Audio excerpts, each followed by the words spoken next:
Welcome back, my DIY nomads. I hope all of you are doing really well today. It has been a while. I will apologise, it has been a while. What we're trying to do really is do as much work as we possibly can. I've got a few exciting things happening down this way sort of around September. Not like trips out, but like stuff around here. And I will share it once I've confirmed it. I don't want to say like, oh, this is what's happening, because it's still a bit up in the air. If we can get it confirmed, it'd be very exciting.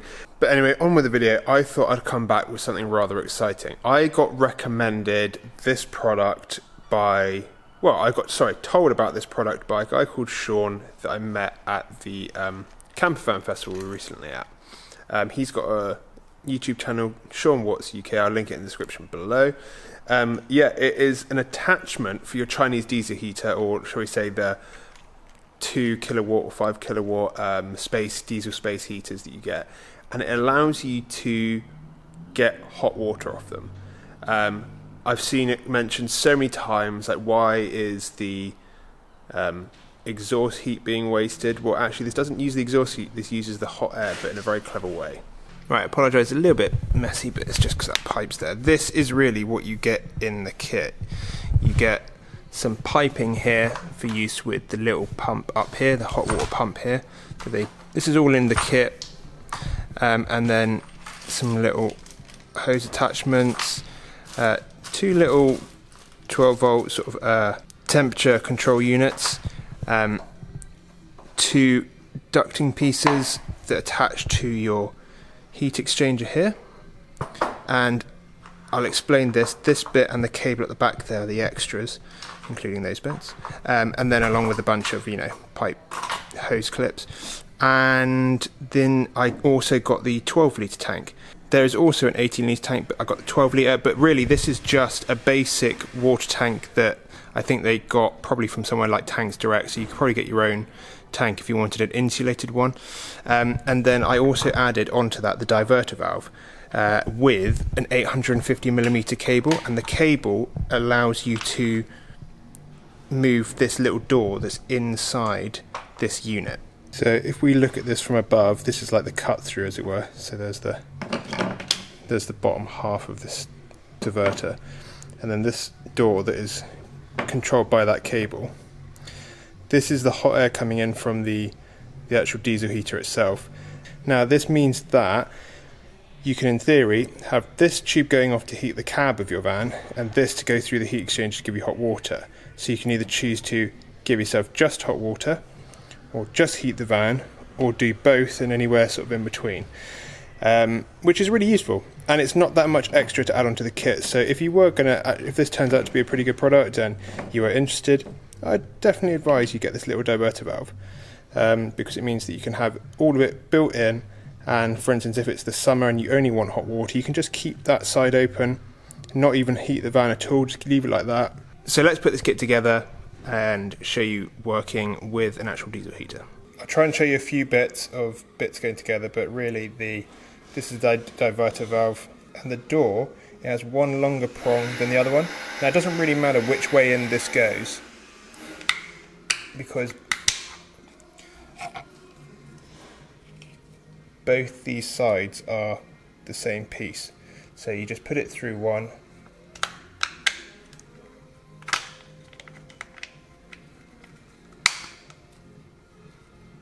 connect it all together, and really when the tubes go on, the hose clips go on, that's how this thing stays together. Now you've got this little extra long prong here, and that is literally for this little arm to clip into. And now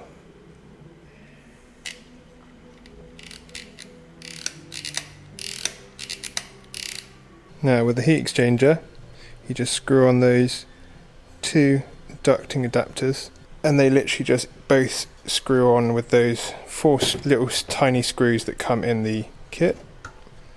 And then you start to attach the tube, the black one, using the metal bits into these ports on the heat exchanger. And then they use this style of hose clip. You just use some pliers to pinch those ends together, and yeah, flick it on. There is actually two sizes, and then in the kit there's actually two sizes. You can get big ones and the small ones. So the bigger ones are for the black hose onto these bits. So we have the pump drawing water from the tank, going through the heat exchanger, then back out the heat exchanger, back into the tank and heating this up and completing that cycle. And I put the hot water coming out of this pipe and into the top corner here, so that it has to travel all the way down to the bottom here to come out there and circulate. So you get like a really, if I put those two pipes right next to each other, it'd probably just try and circulate the hot water back and back and back and back again, and this area would just stay cold over here. So I tried to do that with the tank. This was a little bit of a bodge. The water temperature sensor is just through the lid at the moment, but this is only just to show you guys this system working. Then we have our two microcomputer temperature controllers, and one of them is registering, so the cable goes off and slots into this little slot here. There's a little tiny hole there, you slide in. That is registering the hot air coming in and basically how hot the heat exchanger is, and you have a temperature set on here. Once that gets a temperature, it turns on this one, which turns on the pump, and when the water temperature gets to temp, then it will cut off the pump.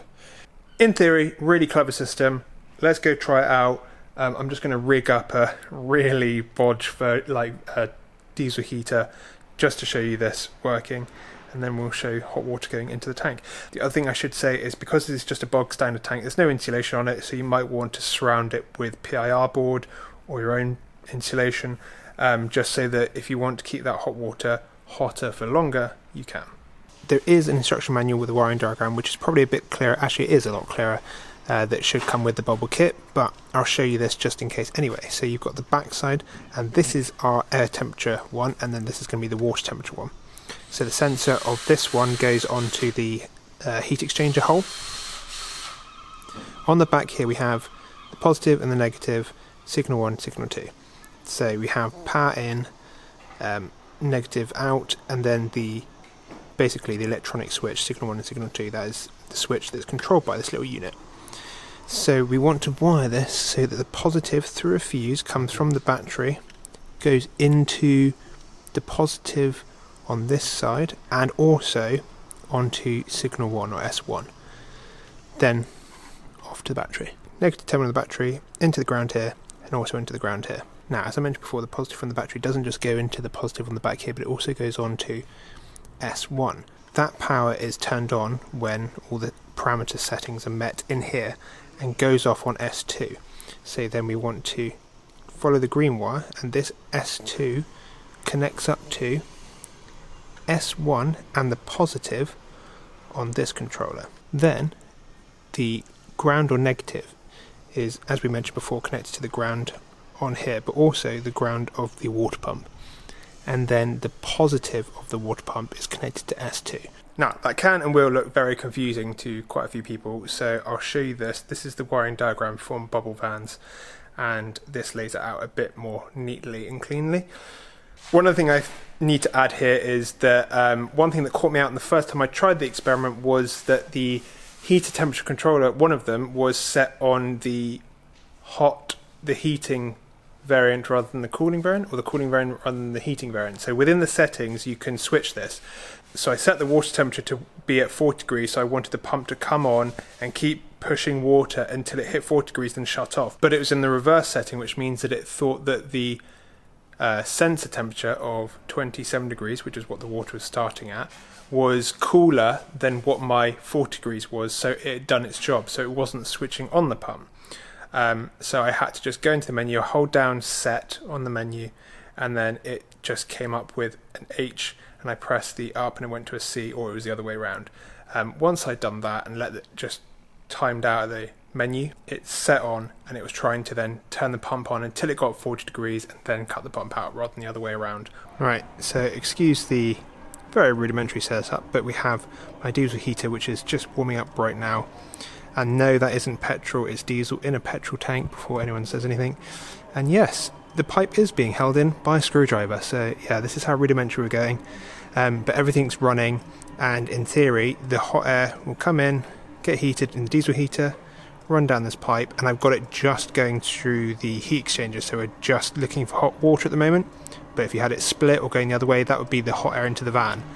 Then it's going to come through the heat exchanger, heat up the water, and then this vent here, which will be the excess hot air, can be vented outside of the van or vented in the van if you want it. That's totally your choice. I haven't put a bit of tube on here, this is because I'm just showing you guys the system running, but we've got the pump with lots of excess tubing mounted, and then we've got our two little readouts.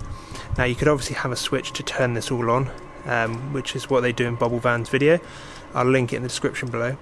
But this one is set so that when the hot air, the temperature sensor on the heat exchanger reaches 35 degrees, it will kick in, turn on the water pump, and then the water pump will start pumping water around the heat exchanger, and then when that reaches the temperature that's set down here, it will turn off the water pump.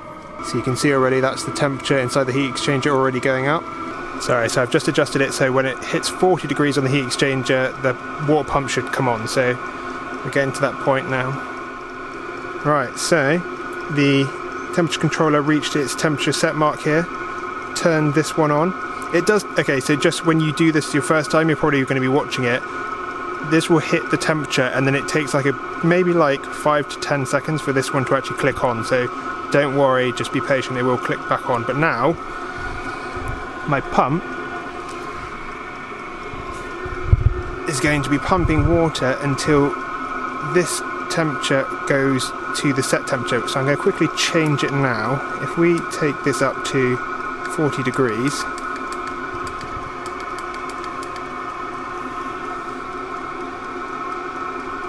right, let's see how quickly this can get to 40 degrees.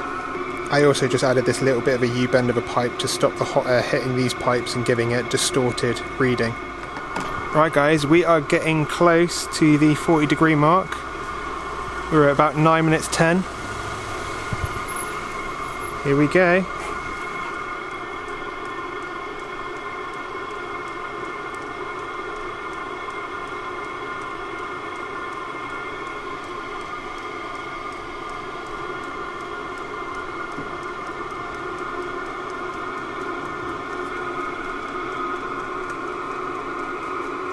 There you go, so 40 degrees in 9.5 minutes from 27 degrees. It's about 18 degrees outside right now. Right, it's clicked off, so it will go up a few more degrees, like a few more points of a degree, but it has actually turned the pump off now, so great little result.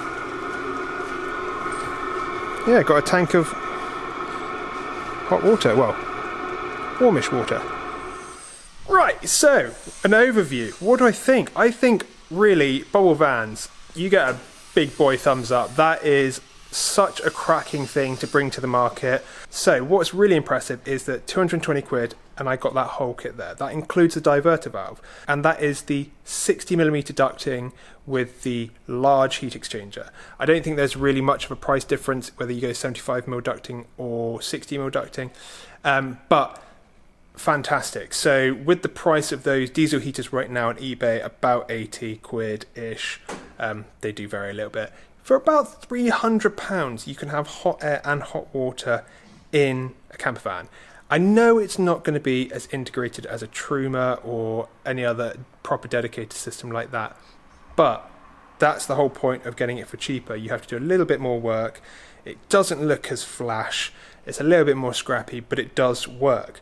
Reliability, I couldn't answer that question right now. I've only just started using it. As I said, does it compare to a Truma? No, but you're paying for all of that extra flashiness and with quite a steep markup. So having something like this on the market is invaluable. Keeps those big boys on their toes. My only negatives are that the system itself looks a bit scrappy, you know, like the whole very sort of Chinese looking microcontroller, like heater temperature controllers, and it takes a bit more work and integration, but that's not really that much of a negative, seeing as you're saving so much money. But also the water integration. This isn't really something Bobil Vans is responsible for, but I think a much more cooler system, so you have to have less of an input you know, like opening up a cupboard door, checking everything, watching it, filling up the tank, make sure the water's the right level. It'd be quite cool to work out a way that it was better integrated and less input from a user. But other than that, cracking system. I know I'm rambling a lot, but it is a really cool thing. I'd love to hear all your thoughts, so please leave a comment about what you think about this system. What would you do to make it better, or do you think it's perfect? Yeah, just let me know below. And also, if you haven't already, please think about liking and subscribing. It really does help out my channel. I'll catch all of you DIY nomads next time.